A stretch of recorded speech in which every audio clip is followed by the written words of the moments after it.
Hello दोस्तों, मैं हूँ रुबैया मलिक और आप लोग सुन रहे हैं इश्क में दर्द भी है। इस कहानी में आगे क्या होने वाला है, आइए सुनते हैं। नैना बीच में ही आरव की तरफ देखकर कहती है, तुम बैठो। ये सुनते ही विवान थोड़ा टेंशन में आ जाता है कि पता नहीं नैना उससे क्या कह देगी। कहीं नैना की बातें फिर से आरव पर हावी ना हो जाए, क्योंकि इससे पहले भी वो मौत के मुंह से वापस आया है, पर वो उस वक्त बोल भी क्या सकता था। खैर, आरव वापस बैठ जाता है। विशाल, विवान और पलक चले जाते हैं। रह जाते हैं बस आरव और नैना। आरव का दिल ज़रूरत से ज़्यादा तेज़ धड़क रहा था। नैना की उंगलियां तेज़ी से लैपटॉप पर घूम रही थी और आरव चुपचाप उसके सामने बैठा था। एकदम से नैना अपना लैपटॉप बंद कर देती है और नज़रें उठाकर आरव की तरफ देखती है, जो कि अपनी नज़रें नीची करके बैठा था। नैना कहती है, मुझे देखो आरव राठौर। नैना की आवाज़ से नफ़रत झलक रही थी। आरव नज़रें उठाकर उसकी तरफ देखता है तो वही नैना की नफ़रत भरी निगाहें सीधा उसके दिल पर लगती है। नैना वैसे ही जलती निगाहों के साथ कहती है, टॉर्चर करने का बहुत शौक है ना तुम्हें।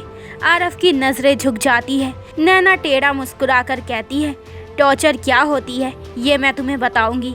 ज़रूरी नहीं कि टॉर्चर के निशान तन पर ही दिखाई दे, वो मन पर भी लगते हैं। तैयार हो जाओ मिस्टर राठौर, अपनी की गई हर टॉर्चर का हिसाब चुकाने के लिए। आरव कसकर अपनी आंखें बंद कर लेता है, क्योंकि उसके सामने वही सब घूमने लगता है जो कि उसके लिए बिल्कुल अच्छा नहीं था। आंखें डबडबा जाती है उसकी और ना चाहते हुए भी दो आंसू लुढ़क कर गालों पर आ ही जाते हैं, जिन्हें देखकर नैना कहती है, ये तो बस शुरुआत है मिस्टर, नाउ गेट आउट। गुस्से के कारण नैना की सांसें तेज चलने लगती है, जो आरव देख पा रहा था। नैना कुछ बोलने के लिए अपने होठ हिलाती है, पर उससे पहले ही आरव पास रखा पानी का गिलास उसके होठों से लगाते हुए कहता है, जब गुस्सा करना नहीं आता तो क्यों कर रही हो। नैना अपनी बड़ी बड़ी पलकों को झपकाते हुए उसकी तरफ देखती है। आरव ने अब भी पानी का गिलास उसके होठों से लगा रखा था। नैना अब भी एकटक उसका चेहरा देख रही थी। आरव अपनी आंखों से उसे पानी पीने का इशारा करते हुए अपने हाथ से ही उसे पानी पिला देता है। नैना को एहसास होता है कि उसने क्या किया है। अगले ही पल वो गुस्से से कहती है, तुम। आरव बीच में ही कहता है, अब अगर आपकी डांट खत्म हो गई हो तो मैं अपना काम कर लूँ मैम। बहुत शांति से वो बोलता है। इस चीज़ की उम्मीद नैना को नहीं थी। उसे तो ये था कि आरव पहले की तरह उस पर चीखेगा, चिल्लाएगा, गुस्सा करेगा, पर आरव तो बदल गया था पूरी तरीके से। नैना का सारा गुस्सा पल में ही गायब हो जाता है। आरव अपनी फाइल उठाकर कैबिन से बाहर जाने लगता है। नैना की आंखें अभी भी उसी पर टिकी हुई थी। आरव जैसे ही कैबिन का गेट ओपन करता है तो एकदम से किसी से टकरा जाता है। सुहाना, जो कि आरव की सेक्रेटरी थी। आरव के हाथ में जो फाइल थी वो नीचे गिर जाती है। सुहाना गिरने के डर से कसकर आरव की शर्ट को पकड़ लेती है, पर आरव के हाथ ऊपर हवा में ही थे। आरव कहता है, क्या तुम ठीक हो सुहाना। नैना यह पूरा नज़ारा देख रही थी। आरव के बोलने का तरीका इतना अच्छा था कि बस सुहाना अपना चेहरा उठाकर आरव की तरफ देखती है और फिर पल के झपकाना ही भूल जाती है। आरव उसे खुद से दूर करते हुए कहता है, आर यू ओके मिस सुहाना। सुहाना एकदम से होश में आती है, लेकिन इससे पहले कि वो कुछ बोलती, नैना बेहद गुस्से से कहती है, इनफ। वो ठीक है या नहीं वो तुम्हें जानने की ज़रूरत नहीं है। तुम्हें यह काम करने के पैसे मिलते हैं, ना कि लोगों का हाल चाल पूछने के। Now get out. पता नहीं क्यों आरव के होठों पर मंद मंद मुस्कान आ जाती है, जिसे छिपाता हुआ वो बाहर चला जाता है। सुहाना अब भी वहीं खड़ी थी। नैना उसे कहती है, और तुम्हें इतनी भी तमीज़ नहीं है कि किसी के भी कैबिन में नॉक करके आना चाहिए। सुहाना गर्दन झुकाकर कहती है, सॉरी मैम, वो ये पहले आरव सर का कैबिन था तो। नैना अपनी एक आईब्रो उठाते हुए कहती है, तो आरव सर का कैबिन था तो आरव सर के कैबिन में तुम मुंह उठाकर कभी भी आ जाती हो बिना नॉक किए। वाह। फिर वो आंखों से अंगारे बरसाते हुए कहती है, अपनी हद में रहो। सुहाना नज़रें झुकाकर कहती है, सॉरी मैम। नैना अपनी नज़रें लैपटॉप पर जमाते हुए कहती है, यहाँ आने का कारण। सुहाना कहती है, वो मैम इस फाइल पर आपके साइन चाहिए थे। वो नैना के सामने फाइल रखते हुए कहती है। नैना फाइल उठाकर रीड करती है और फिर उस पर अपने साइन कर देती है। फाइल लेकर सुहाना चली जाती है। कैबिन से बाहर जाते उसके चेहरे के भाव बदले हुए थे। वो अपने डेस्क पर जाकर जोर से फाइल पटक देती है। पास में ही उसकी 2 सहेलियां खड़ी थी। वो सुहाना को देखकर कहती है, क्या हुआ है तुझे? सुहाना गुस्से से दांत पीसकर कहती है, मुझे नैना मैम ज़रा भी पसंद नहीं है। एक तो कहीं भी आरफ सर की इंसल्ट करने लग जाती है। मेरा बस चले तो इनका खून कर दूं। उसकी सहेलियां कहती है, अरे बॉस है वो यार, और फिर तुझे क्या इतना लग रहा है? उसकी दूसरी सहेली कहती है, अरे मुझे तो ना आरफ सर और नैना मैम के बीच कुछ है ऐसा लगता है, जैसे दोनों पहले से ही जानते हो एक दूसरे को, या फिर शायद दोनों प्यार करते हो एक दूसरे से। दोनों का नाम भी कितना अच्छा है ना, आरफ और नैना, जैसे दोनों एक दूसरे के लिए ही बने हो। सुहाना गुस्से से कहती है, शट अप। आरफ सर के साथ एक ही नाम अच्छा लगता है और वो है सुहाना। आरफ और सुहाना, सुना तुम दोनों ने? और हाँ, पड़ता है मुझे फ़र्क, क्योंकि आई लव हिम। और अगर नैना हम दोनों के बीच आने की कोशिश भी की तो? वो दोनों एक साथ पूछती है, तो क्या? सुहाना कहती है, वो तो वक्त आने पर सबको पता चल जाएगा। मीटिंग रूम में बैठा आरफ हल्का हल्का अब भी मुस्कुरा रहा था। उसके कानों में नैना की डांट घूम रही थी, जो कि उसने सुहाना को लेकर सुनाई थी।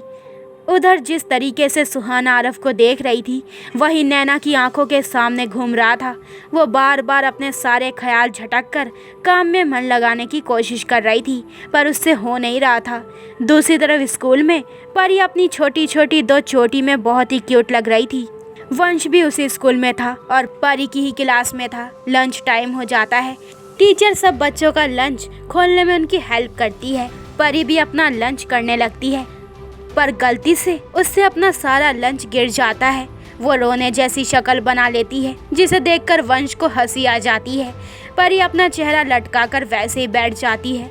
वंश अपना लंच उसके सामने करते हुए कहता है, मेरे साथ शेयर करोगी? वंश के लंच में परी का फेवरेट आलू का पराठा था और उसके मुंह में पानी भी आ रहा था। वो जल्दी से अपने फूले हुए गाल अंदर करती है और वंश को अपनी बड़ी सी स्माइल पास करती है। दोनों ही साथ साथ खाने लगते हैं। इधर ऑफिस में पूरा स्टाफ शिद्दत से अपना काम कर रहा था। नई बॉस का डर ही इतना हो गया था सबको।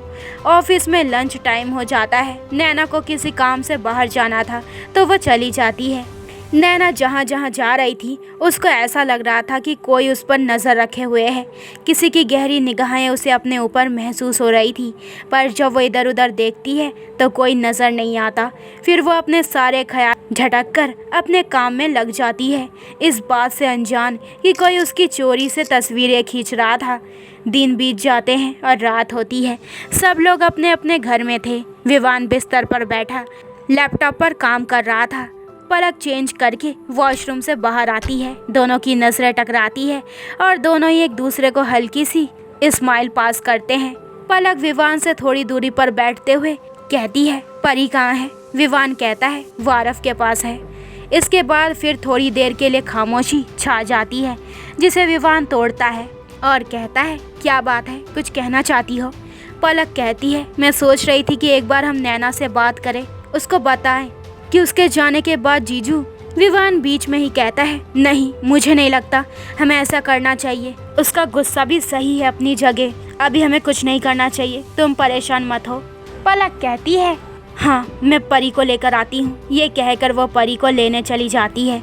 ऊपर कमरे में परी आरफ के पेट पर बैठी हुई अपने गोल गोल आंखें मटकाकर उसके साथ बातें बना रही थी।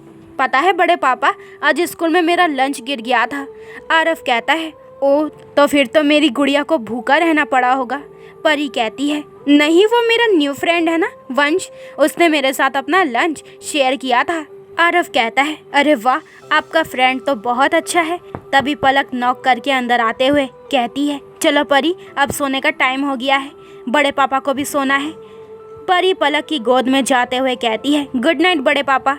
उनके जाते ही आरव बिस्तर से उठता है और कमरे में उसी कोने में बैठकर नैना के मंगलसूत्र से बातें करने लगता है। नैना भी वंश के साथ अपने कमरे में थी। और वंश भी उसे दिन भर की सारी बातें बता रहा था। अब नैना ने परी को बस देखा था, उसका नाम नहीं पता था उसको।